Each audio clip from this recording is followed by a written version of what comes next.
They call it heritage. I call it a state-sponsored sermon. A child walks into math class, and the first thing the government tells her is not how to count, but whom to fear. Thou shalt.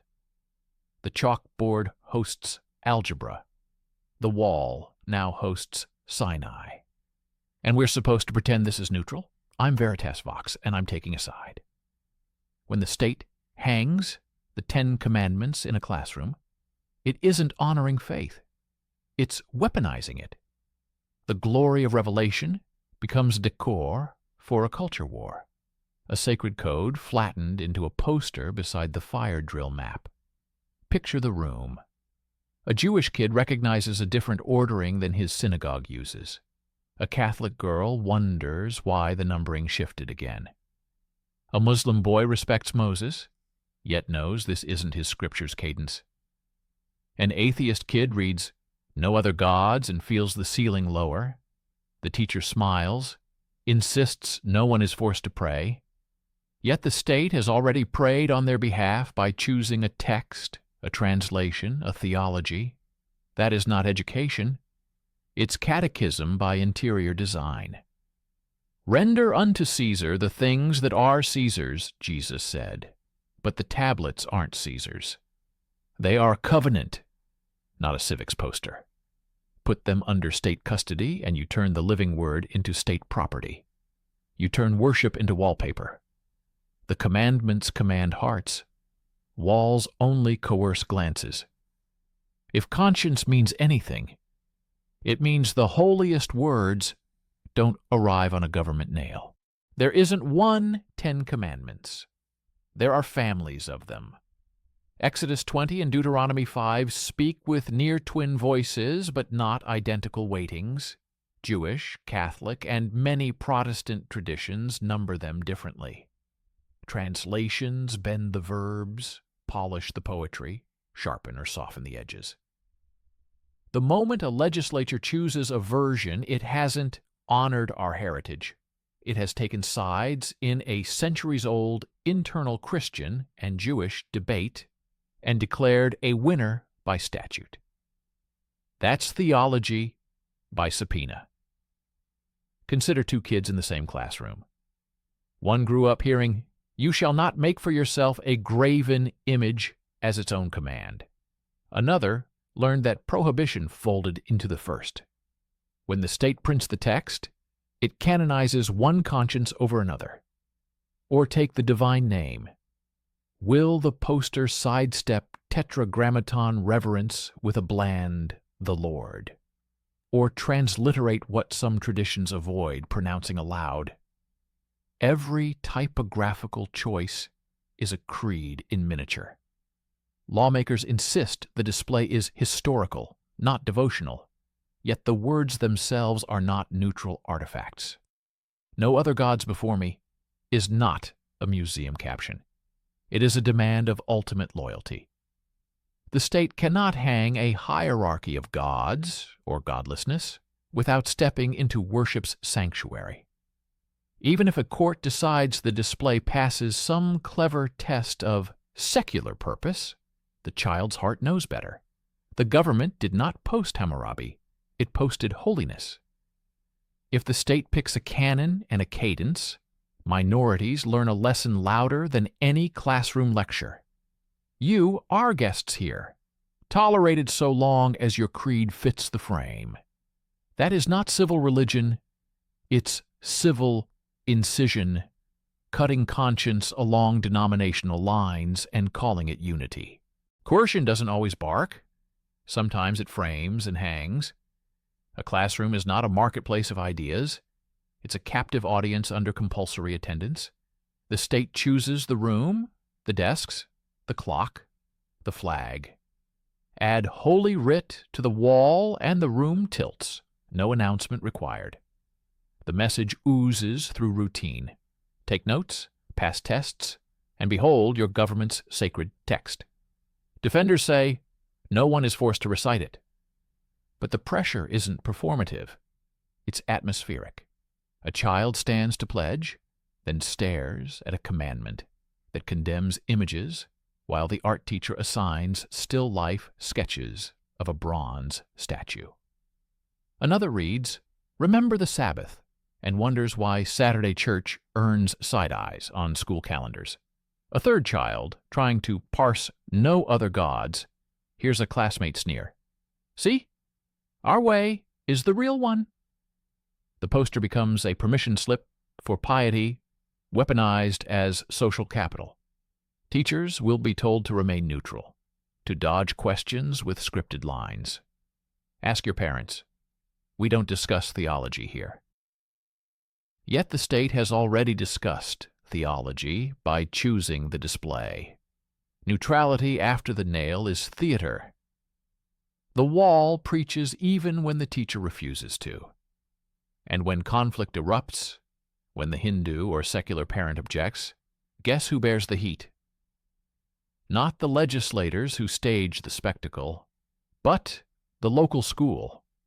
The already overworked principal, the teacher trying to grade papers under a constitutional migraine.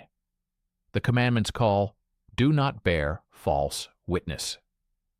A government that pretends this is heritage, not religion, breaks that command in the very act of flaunting it. Drop your questions in the comments. You leave a like and subscribe, and I'll give you an answer. Nothing photographs better than virtue at scale, a governor signing a bill beneath a framed decalogue. A lawmaker promising return to moral foundations. But spectacle is not sanctity. When officials parade God's law as proof of their own, holiness becomes a backdrop, like bunting but biblical. The tablets are drafted into a campaign, and the covenant is conscripted. This is the golden calf trick in modern garb. The people crave a visible God. Leaders oblige with a polished emblem. The difference? At least the Israelites admitted they were making a substitute. We pretend we're honoring the real thing while grinding it into political glitter. The commandments were thunder on a mountain. We've turned them into thunder for a microphone. Ask yourself, if the text never swayed a single heart, would the poster stay? Of course, because the point isn't conversion, it's branding. It signals we, not they, marking the classroom as a cultural fortress. And if lawsuits come, so much the better. The controversy fuels the narrative. They hate our faith. In this theater, even a court loss can be a political win. Martyrdom looks terrific in a fundraising email. But God's name is not a campaign plank, and the child's conscience is not a polling unit. To pin the commandments to a government wall is to make them instruments of earthly power. The irony bites. In trying to enthrone God over the school, we enthrone the school over God, letting the state decide where, how, and which holiness is fit for display. That is not reverence, it's regulation with incense. An 8-year-old doesn't parse establishment clause tests. She just knows what rooms feel like. Today, the room says, we have a God. We have a way. The Jewish child notices the numbering mismatch and feels strangely corrected by the state.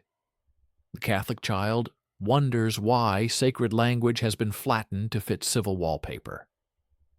The Baptist child feels triumphant, finally our values on the wall, and learns a subtle lesson. Power validates truth. The Muslim child senses respect for Moses, yet recognizes the scriptural accent isn't his. The secular child hears a command to bow to an unseen authority and learns that citizenship may require a borrowed soul. We like to pretend the poster is just text, but every child reads it biographically. The anxious one reads, "Do not covet," and wonders whether her hand-me-down shoes are a sin. The queer teen reads, "Honor father and mother," and fears that honesty will forfeit honor. The kid with an icon-loving church hears, no graven images, and wonders whether his grandmother's painted Madonna turned illegal overnight. The poster is a mirror. The state has aimed it at their faces. What do we teach when sacred law appears beside the fire code? That both are equally enforceable or equally ignorable? Neither is true, and the confusion is a kind of cruelty.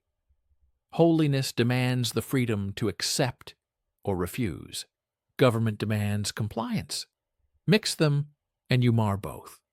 The child walks away less clear about God and less clear about government.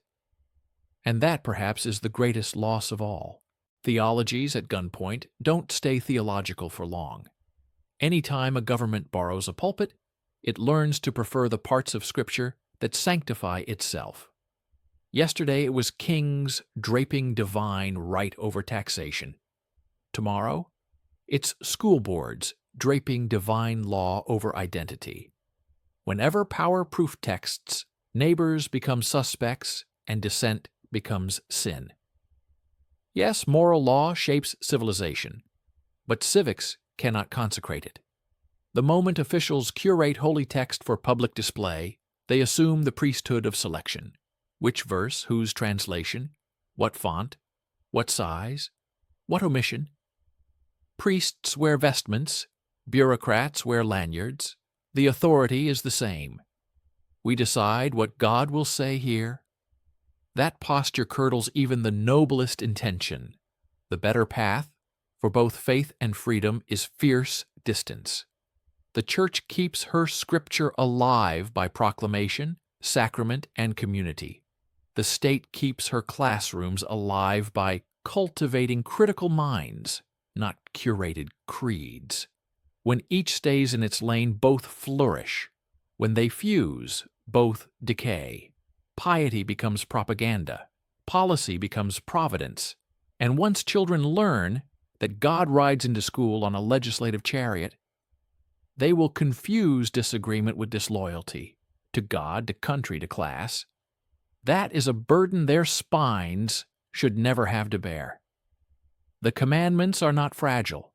They survived empires without a single government corkboard.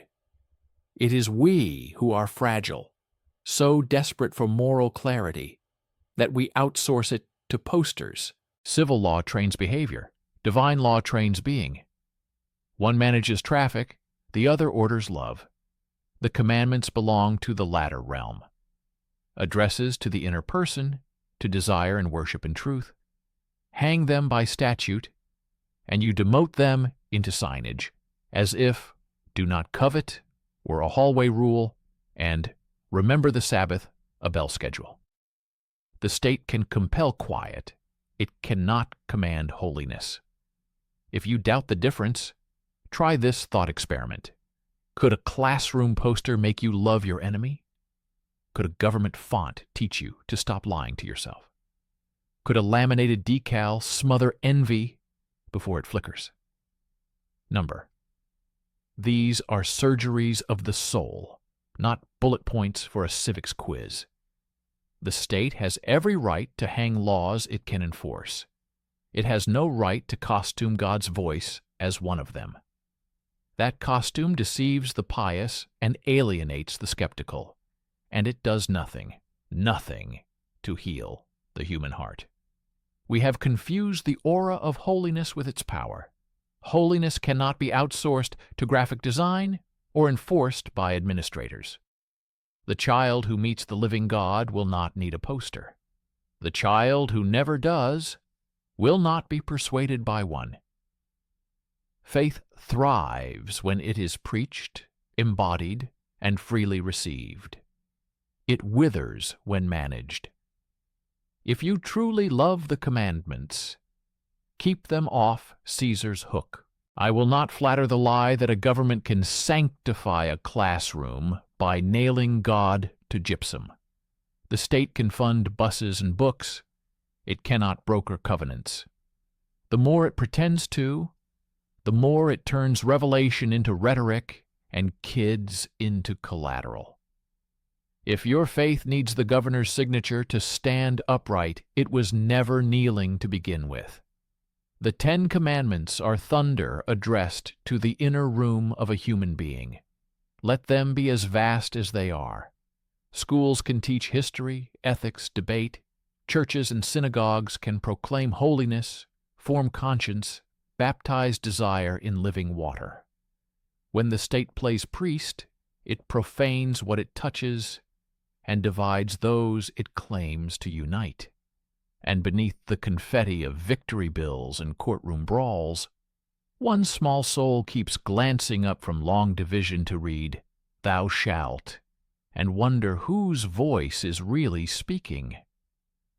That is the only referendum that matters, and we are failing it. Take the tablets off the wall, let them return to pulpits and tables and kitchen conversations, to the wild country of conscience where God still walks without a permit.